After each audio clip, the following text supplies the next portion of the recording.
उनके दिव्य वाणी का लाभ प्राप्त होता है। श्रीमद् भागवत महापुराण में लिखा है,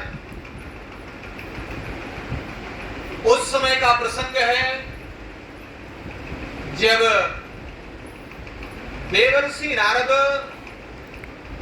भक्ति ज्ञान वैराग्य की जर्जरावस्था को समाप्त करने के उद्देश्य से, उनके दुख को दूर करने के उद्देश्य से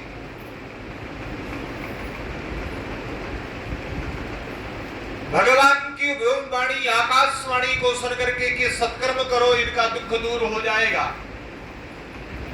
तो सत्कर्म को ढूंढने के लिए कि सत्कर्म क्या है, समस्त तीर्थों में भ्रमण करते हैं, यत्र तत्र सब संत महापुरुषों से पूछते हैं, भक्तों से पूछते हैं कि सत्कर्म क्या है। तो किसी ने कुछ कहा, किसी ने कुछ कहा कि ये करो वो करो, यही सत्कर्म है। लेकिन देवर्षि नारद को कुछ समझ में नहीं आया। और जब बद्रिक आश्रम में सनक सनंदन सनातन सनत कुमार का सानिध्य प्राप्त हुआ देवर्षि नारद को, और जब उनने उपदेश प्रदान किया, उस समय उनका जो पीड़ा थी, दुख था, मोह था, वो समाप्त हुआ। सनत कुमार ने कहा कि भागवत की कथा सुनना, संतों की दिव्य वाणी को श्रवण करना है, यही सबसे बड़ा सत्कर्म है। भागवत में सनत कुमार नारद जी से कहते हैं कि संतों की दिव्य वाणी को श्रवण करना, इनका दिव्य सानिध्य प्राप्त करना, इनका दिव्य उपदेश प्राप्त करना, यह सबसे बड़ा सत्कर्म है। इससे बड़ा और कोई सत्कर्म नहीं है। रामचरितमानस में भी लिखा है, बंधुओं कि सुत दारा अरु लक्ष्मी पापी के भी होए, संत मिलन अरु हरि कथा तुलसी दुर्लभ होए। संसार में केवल दो ही चीजों को दुर्लभ बताया है, और किसी चीज को दुर्लभ नहीं बताया। संतों का सानिध्य, संतों का मिलन और भगवान की दिव्य कथा। तो जैसे ही सनत कुमार ने इस प्रकार से बताया कि दिव्य संतों के सानिध्य में जाकर के भगवान की कथा सुनो, यही सबसे बड़ा सत्कर्म है। सुनो और सुनाओ। तो जब इस प्रकार से नारद जी को सनत कुमार ने बताया बद्रिकाश्रम में, तो उनका मोह शांत हो गया, उनके हृदय की पीड़ा शांत हो गई। जैसे कोई आपको वस्तु ढूंढ रहे हो, न मिल रही हो, और एकाएक अनायास ऐसे चलते फिरते दिखाई पड़े, तो कितना आपको प्रसन्नता होगी, कितना सुख की अनुभूति होगी। उसी प्रकार से जैसे ही देवर्षि नारद को सनत कुमार ने ये बताया कि सत्कर्म करो, भागवत की कथा सुनो, सुनाओ, संतों के दिव्य वाणी को सुनो और सुनाओ, यही सबसे बड़ा सत्कर्म है। तो उसी समय झूम करके नाचने लगे, वीणा बजा करके देवर्षि नारद।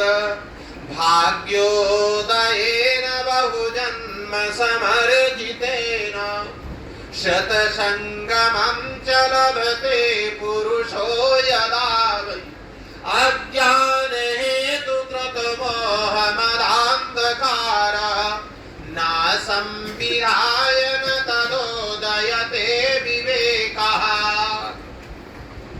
देवर्षि नारद कहते हैं कि भाग्योदयेन बहुजन्म समर्जितेन, भाग्योदय होता है जब बहुत जन्मों का संचित पुण्य इकट्ठा होता है तब। और जब ऐसे बहुत जन्मों का संचित पुण्य इकट्ठा होता है, भाग्यों का उदय होता है, प्रारब्धों का उदय होता है, तब आप जैसे संतों के दिव्य वाणी का लाभ प्राप्त होता है। दिव्य भगवान की कथा ऐसे महापुरुषों के मुखारविंद से सुनने को मिलती है। तो भाग्योदय, और ये भाग्योदय जो है ऐसे सामान्य नहीं मानना चाहिए। बहुजन्म समर्जितेन,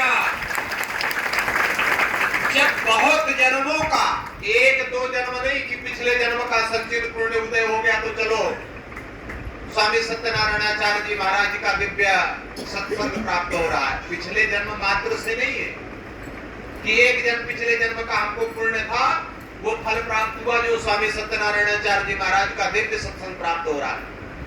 एक जन्म का, केवल पिछले जन्म का नहीं। श्रीमद् भागवत महापुराण में लिखा है कि बहु जन्म, बहुत जन्मों का जब संचित पुण्य इकट्ठा होता है तब किसी देवालय में बैठकर किसी महापुरुष के दिव्य मुखारविंद से भगवान की कथा श्रवण करने को मिलती है। तो भाग्योदयेन बहुजन्म समर्जितेन सतसंगमं च लभते पुरुषो यदा वै अज्ञान हेतु कृत मोह मदान्धकार नाशं विधाय न तदोदयते विवेकः। तो आप सब जो है इस दिव्य सिद्ध बाबा धाम में बैठ करके, और वो भी पुरुषोत्तम मास में, ये भगवान का मास है। सब तो और जो है तो अन्यान्य जो है देवी देवताओं के मास कहलाते हैं, लेकिन ये साक्षात भगवान नारायण का मास है, महीना है। और इस पुरुषोत्तम मास में अगर आप बैठ करके भगवान की अमृतमय दिव्य कथा महापुरुषों के मुखारविंद से सुनते हैं, सत्कर्म करते हैं, दान पुण्य करते हैं, व्रत यम नियम संयम करते हैं, तो ये अक्षय पुण्य